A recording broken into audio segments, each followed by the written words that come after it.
आप देख रहे हैं उत्तराखंड लाइव न्यूज, खबरों की सच्चाई तक।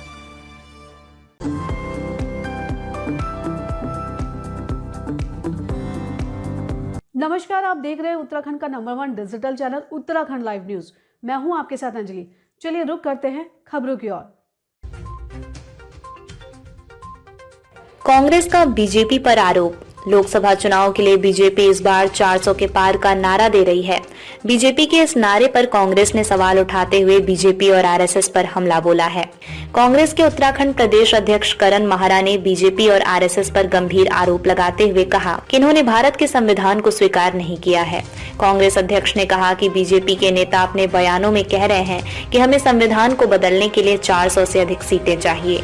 करण माहरा ने ऐसे बयानों को दुर्भाग्यपूर्ण बताया है। उन्होंने कहा कि 2024 के बाद बीजेपी अगर सत्ता में आती है तो वो बाबा साहेब अम्बेडकर के बनाए संविधान को बदल देगी। उत्तराखंड कांग्रेस के अध्यक्ष करण माहरा ने कहा कि कांग्रेस चाहती है कि जातीय जनगणना के साथ साथ आर्थिक मैपिंग जरूरी है।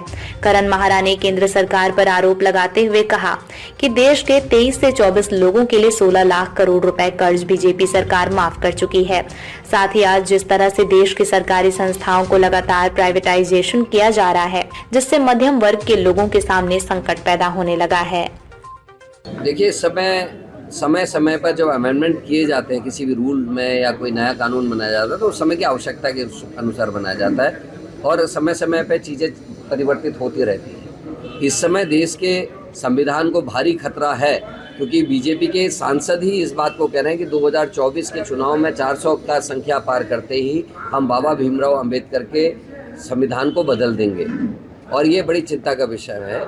इस समय देश को ऊपर उठाने के लिए आवश्यक है कि जातीय जनगणना के साथ साथ आर्थिक मैपिंग की भी आवश्यकता इस समय आ रही है, क्योंकि हमारे नीति निर्धारक जो कांग्रेस के विचारक हैं उनका ये मानना है कि देश के 99.50% से ज़्यादा लोग भागीदारी में पीछे हैं। एक विशेष वर्ग ही और कुछ ही जातियाँ ऐसी हैं जिनका सारी चीज़ों में कब्जा है। वहीं आर्थिक रूप में अगर आप देखें, देश के कुल 24 लोगों में 16 लाख करोड़ रुपए के कर्जे भारतीय जनता पार्टी की सरकार ने माफ़ किए हैं। वहीं गरीबों को 10,000 5,000 रुपये की वसूली के लिए तंग किया जाता है, किसानों के कर्ज माफ़ नहीं किए जाते।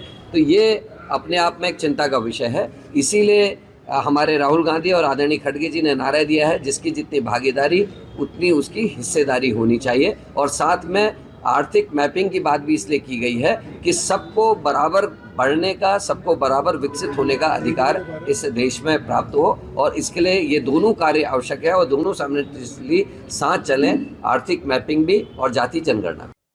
छोटी सी बड़ी खबर जानने के लिए हमारे साथ बने रहिए उत्तराखंड लाइव न्यूज पर। अब चाहूंगे इजाजत। नमस्कार।